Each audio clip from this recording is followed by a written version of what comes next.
future of the monarchy. But according to the story surrounding that meeting, everything changed when Prince William noticed Camilla's lawyer in the room. What happened next allegedly stopped the gathering in its tracks and raised questions about what William believed was being discussed behind closed doors. Was it a simple disagreement, or did he see something that could change the balance inside the royal family? Windsor has always carried a strange kind. All the Windsor summit was supposed to be about unity, duty, and the silence. Behind its ancient walls, family disagreements can become matters of duty, tradition, and even the future of the crown.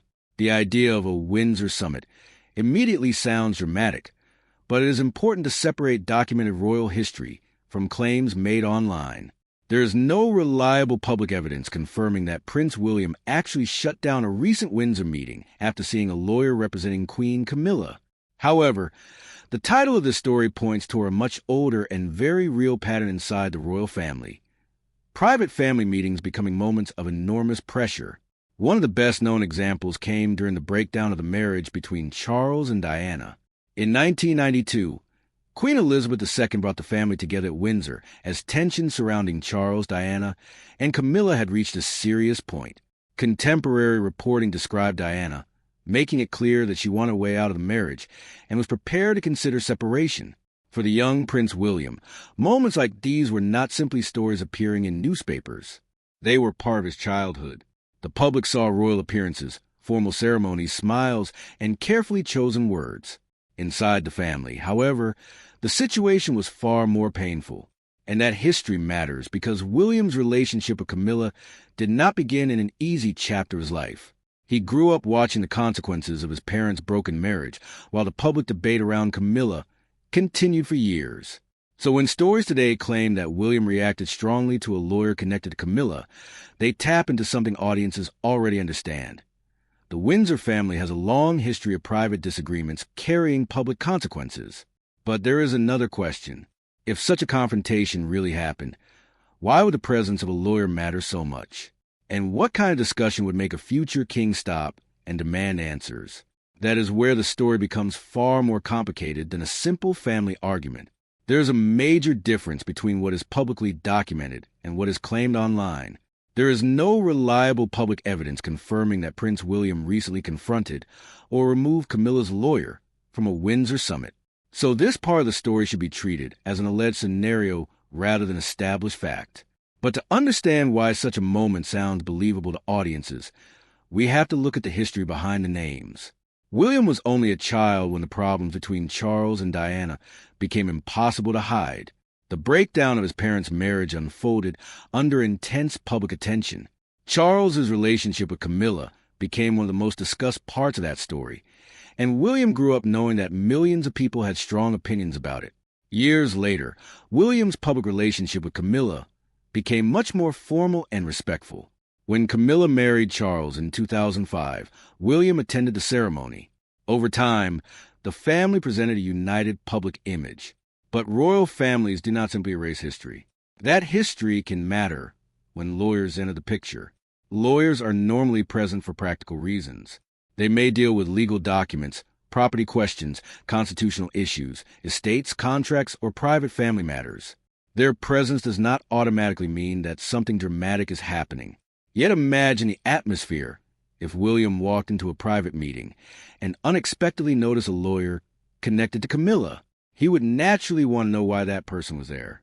Was the lawyer representing Camilla personally? Was a legal document being discussed? Was the meeting about royal property or family responsibilities?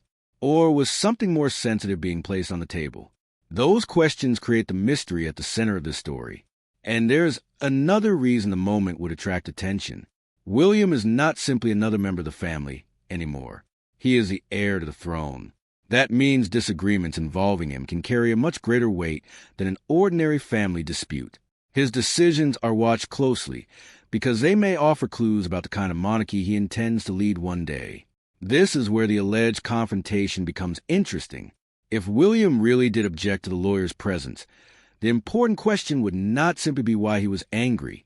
The bigger question would be what he believed was being discussed without his knowledge. Because sometimes the most serious royal conflicts do not begin with shouting.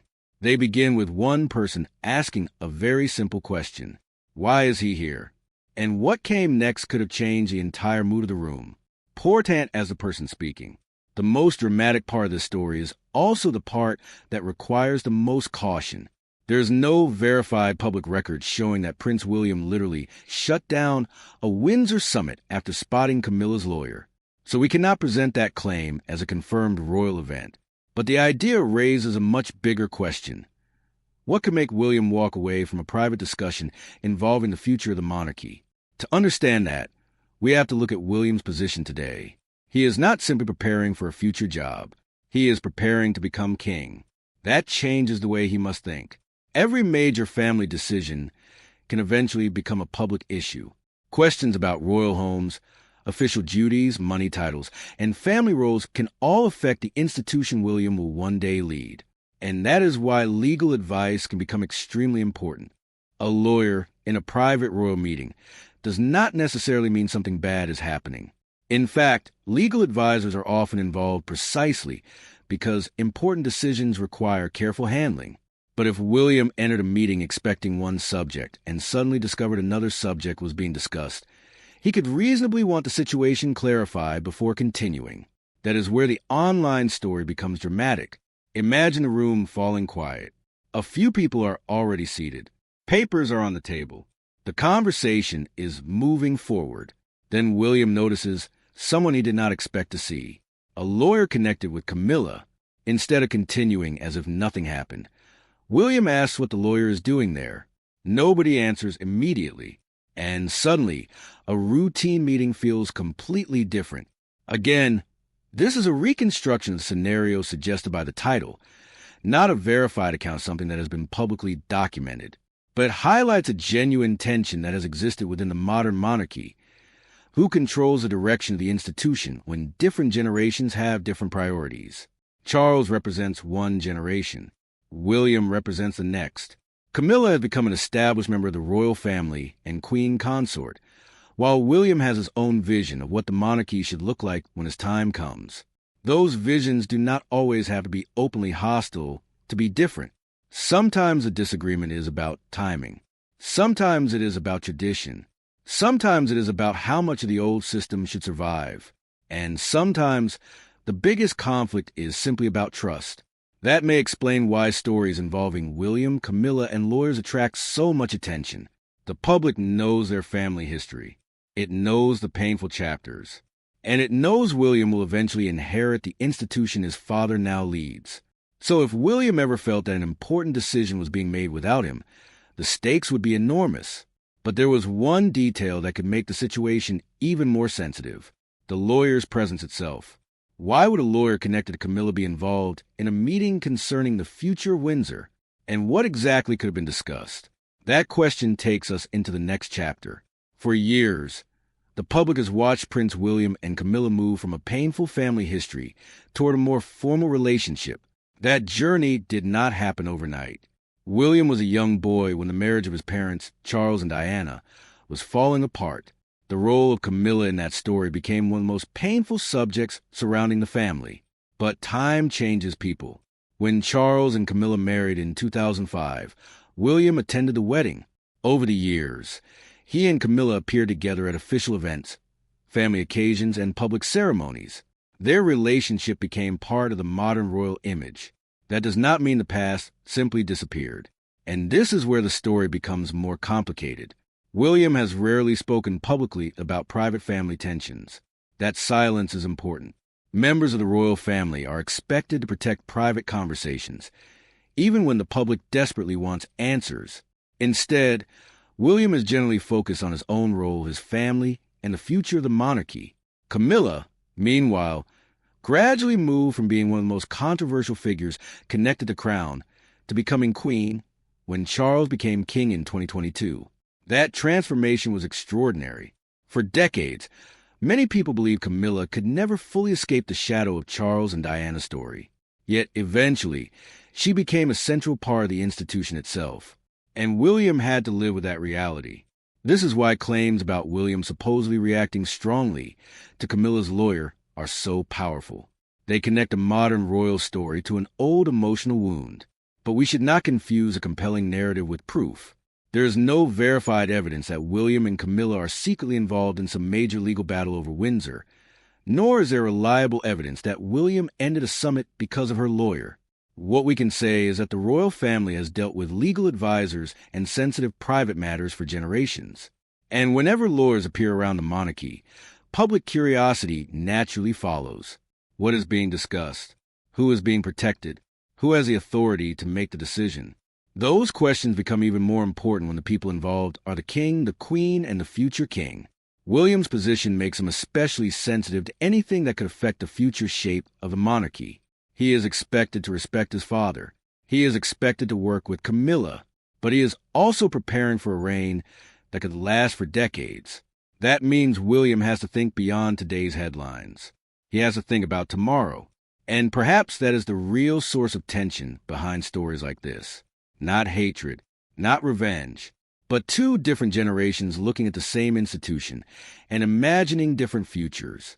And if the alleged summit really involved a legal issue, there is one question that matters more than anything else. Was the lawyer there because of Camilla or because of something much bigger than Camilla herself? A lawyer walking into a royal meeting does not automatically mean there's a crisis. In fact, legal advisors can be part of ordinary royal business.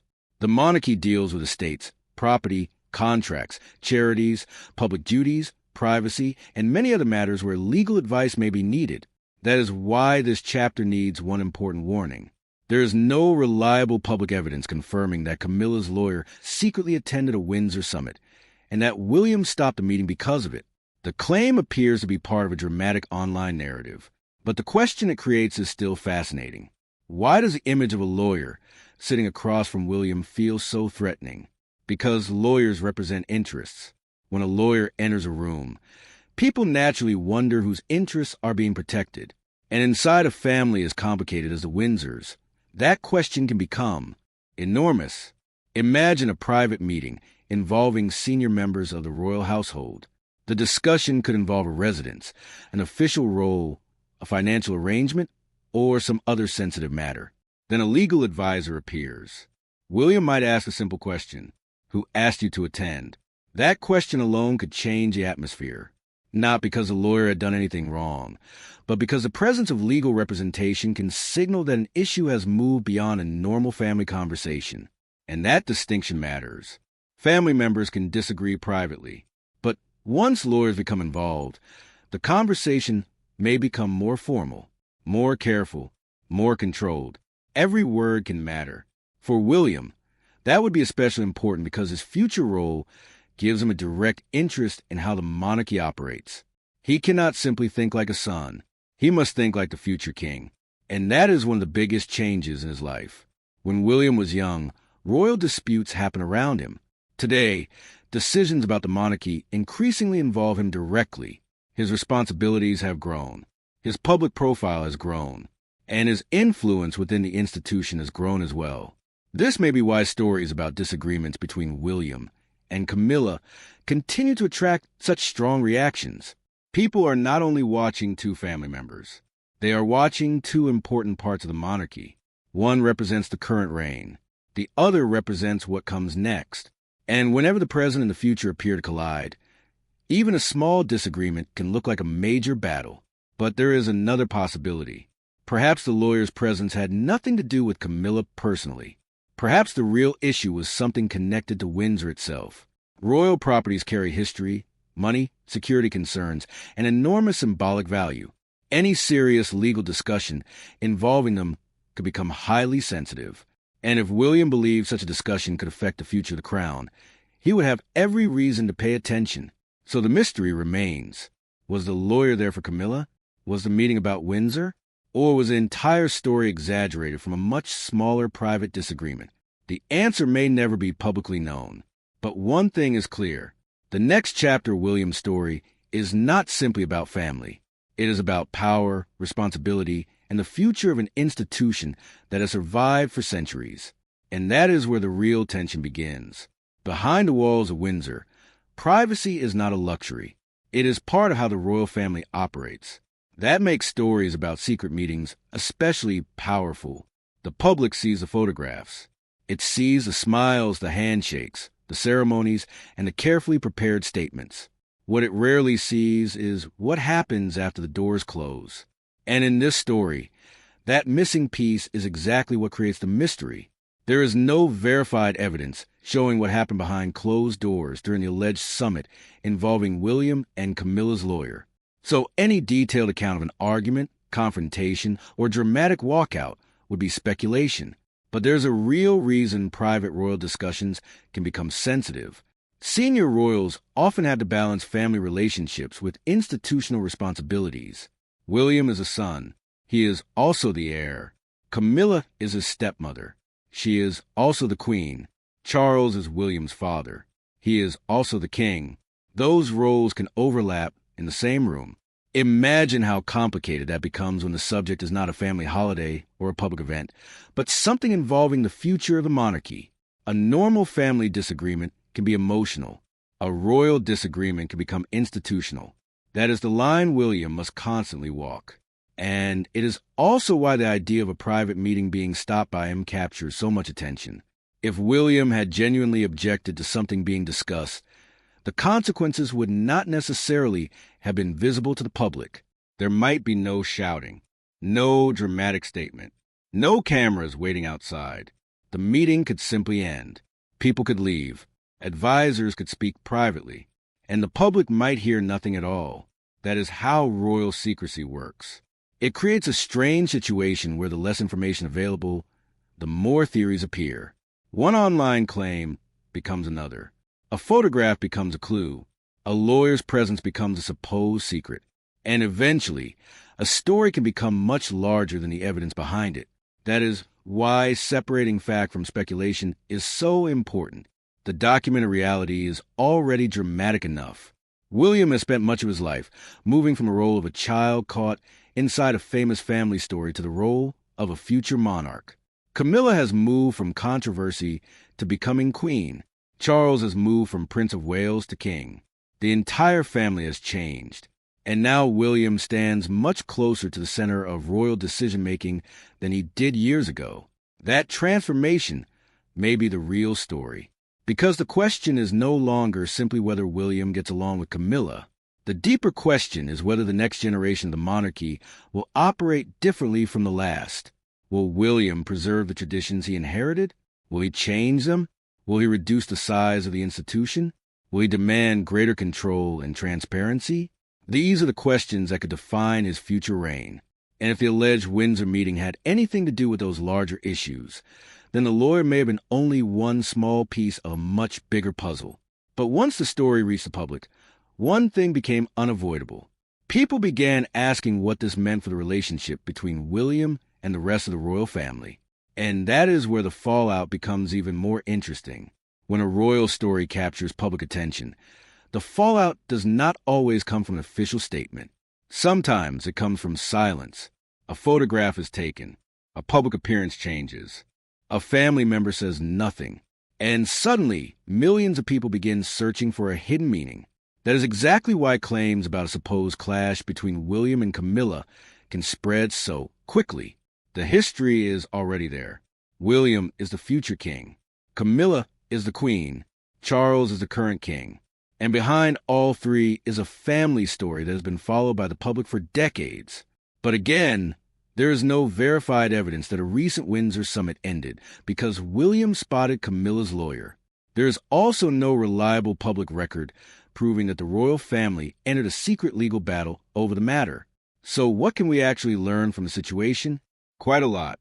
The modern monarchy depends heavily on unity. That does not mean every family member agrees on everything. It means disagreements are usually handled privately. Public unity is part of the institution's survival. William understands that better than most. He has watched the damage caused when royal family problems become public battles. The experience of his parents taught him that personal conflict can quickly become a national conversation. That is one reason William's public approach has often been measured. He rarely gives the public everything it wants to know. Instead, he focuses on his duties. And that silence can sometimes create even more curiosity. If William attends an event with Camilla, people look for signs. If they stand apart, people notice. If they smile together, people analyze it. Every small gesture can become a headline. This is especially true because the monarchy is going through a generational transition. Charles represents one stage of the institution. William represents the next. Eventually, the crown will pass to William. When that happens, his relationship with every senior member of the royal family will matter, not just emotionally, institutionally. He will need people around him who understand his priorities. He will need advisors he trusts. And he will need to decide which tradition should continue and which should change. That is why any suggestion of conflict between William and Camilla creates such a strong reaction. People are not only wondering about their personal relationship, they are wondering what it might mean for the future monarchy. Could William take a different approach once he becomes king? Could royal residences be managed differently? Could the roles of different family members change? Could the institution become smaller and more focused? Those questions are far more important than one dramatic meeting. And perhaps that is the biggest lesson hidden inside this story. The future of Windsor will not be decided by one lawyer, one meeting, or one argument. It will be shaped by years of decisions, by relationships, by public trust, and by the choices William makes when the crown eventually becomes his responsibility. For viewers watching from outside Britain, there's also something deeply human in this story. Families change. Parents grow older. Children become adults. Old disagreements can follow people for decades. But eventually, someone has to decide what comes next. For William, that decision may one day belong to him. And that brings us to the biggest question of all.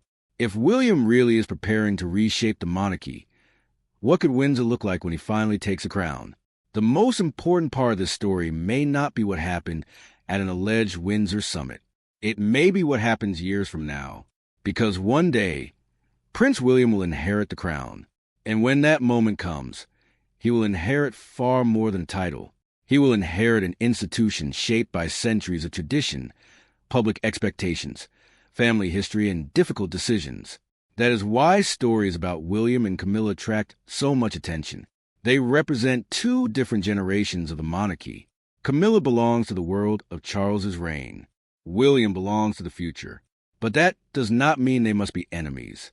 In fact, the public evidence shows that the relationship between William and Camilla has become far more formal and cooperative over time. The painful history surrounding Charles, Diana, and Camilla remains part of the family's story. But the monarchy has moved forward, and William has moved forward with it. That may be the most important lesson. The future king cannot change his childhood. He cannot rewrite his parents' marriage. He cannot erase the headlines that followed his family. But he can decide what kind of monarch he wants to become. That choice could shape Windsor for decades. William has already spoken publicly about modernizing and focusing the monarchy on issues that matter to younger generations. His approach has often appeared more direct, more personal, and more focused on long-term public service.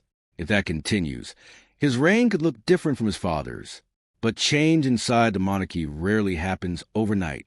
Tradition has enormous power. So does public expectation. William will have to balance both. And that is why the image of a lawyer sitting inside a private royal meeting creates such a powerful curiosity gap. It makes people wonder whether something bigger is happening behind the scenes. But without reliable evidence, we should not turn that curiosity into fact. There is no confirmed public record proving that William shut down a Windsor summit because of Camilla's lawyer.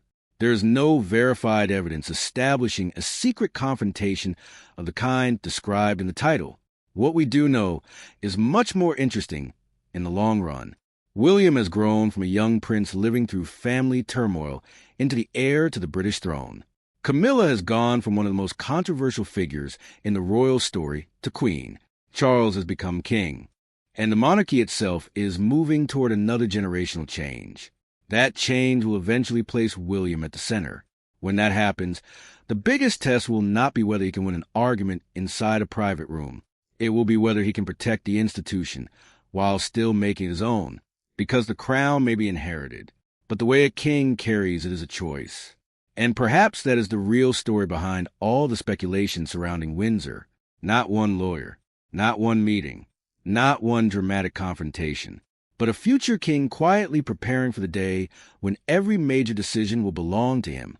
And when that day arrives, the world will be watching. If you enjoyed documentaries that look beyond the headlines and explore the hidden history behind the world's most famous families, stay with us. The next story may reveal another side of a royal drama that few people ever saw coming. For decades, Windsor has been more than a home. It has been a symbol of power, a place where family, tradition, duty, and the crown all meet under one roof. And as the monarchy moves from one generation to the next, a quiet question becomes harder to ignore. Who will shape Windsor's future? King Charles has spent much of his life preparing for the throne. His ideas about the monarchy were formed long before he became king. He has spoken for years about a smaller, more focused royal family and about the need for the institution to remain relevant. William is preparing for something different. He grew up in a completely different world. He saw the impact of constant media attention on his parents. He watched his mother's life become a global story. He experienced the loss of Diana while still young. Those experiences helped shape the man he became.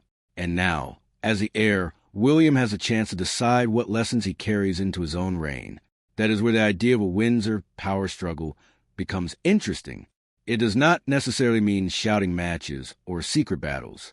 Sometimes power is simply about influence. Who gets heard? Which advisors are trusted? Which traditions survive? Which royal properties remain important? Which members of the family receive major responsibilities? These decisions can shape the monarchy for years, and William will eventually have enormous influence over them. But there is something many people forget. William is not king yet. Charles is. That means William must balance his own future plans with loyalty to his father and respect for the current crown. It is a difficult position. Imagine knowing that one day the entire institution will be your responsibility, while someone else is still making the biggest decisions. You may have your own ideas. You may see problems that need fixing, but you still have to wait. That waiting period could be one of the most important parts of William's preparation, and perhaps this is why stories about private meetings inside Windsor attract so much attention. People want to know whether William is already beginning to act like the king he will eventually become.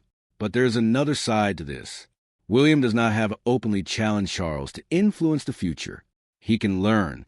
He can watch. He can build relationships. He can understand what worked and what did not. Then, when the crown eventually passes to him, he can make his own choices. For now, the transition remains quiet, but the direction of the monarchy is already changing, and William's generation will eventually inherit the responsibility. The question is not whether Windsor will change. It almost certainly will. The real question is, how much will William change it? Because the answer could determine what the British monarchy looks like for an entirely new generation.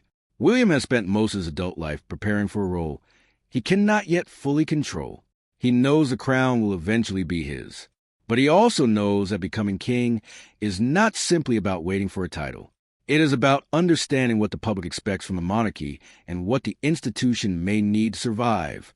The world William will inherit is very different from the world his grandmother knew. People communicate instantly. Royal decisions are discussed online within seconds. Young audiences expect public figures to speak more openly about real problems. And the old rules of royal life are constantly being questioned. William appears to understand that reality. His public work is often focused on issues that affect ordinary people, including mental health, the environment, homelessness, and the future of younger generations. That approach says something about the kind of monarchy he may want to represent. Less distance, more direct connection. But modernization creates another problem. How much tradition can be changed before the institution stops feeling like itself? That is a question William will eventually have to answer, and it may become one of the hardest challenges of his reign, because the monarchy survives partly because of tradition, royal ceremonies, historic residences, family roles, old customs. The public expects some things to remain familiar. At the same time, William cannot ignore a changing society. He will need to decide what stays and what goes. That is why his relationship with the older generation matters. Charles has his own vision. Camilla has her own role. Other senior royals have their own responsibilities and loyalties. William will eventually have to bring all of these pieces together, and that requires more than authority. It requires judgment. This is where the alleged Windsor summit story becomes symbolic. Even though the specific event has not been verified, a lawyer, a private meeting, a disagreement, a sudden decision, these details create the image of a future king refusing to allow important matters to move forward without understanding exactly what is happening, whether or not that particular event occurred. The broader question is real. How will William use his authority when the crown finally belongs to him? Will he be cautious? Will he be bold? Will he protect the old traditions? Or will he quietly reshape the institution from the inside? There's another reason this matters. William has children of his own. Prince George, Princess Charlotte, and Prince Louis are growing up inside the same institution that shaped him. William knows the pressure that comes with being born into the royal family. He knows what happens when private family problems become public entertainment, and that experience could influence how he protects his own family. Perhaps William's greatest challenge will not be changing the monarchy. Perhaps it will be changing it without allowing the same mistakes of the past to repeat themselves. That is a much harder task, because the crown may look powerful from the outside, but behind the ceremony are people trying to balance duty, family, history, and an uncertain future. And William is standing closer to that future than anyone else. Sooner or later, he will have to make the biggest decisions of his life, and one of those decisions will involve the role Camilla continues to play in the royal family. Camilla's journey inside the royal family is one of the most unusual in modern royal history. For years, she was known mainly through the story of Charles and Diana. She became a figure surrounded by public debate, strong emotions, and constant media attention. But history moved forward. Charles and Camilla eventually married in 2005. Then, after Queen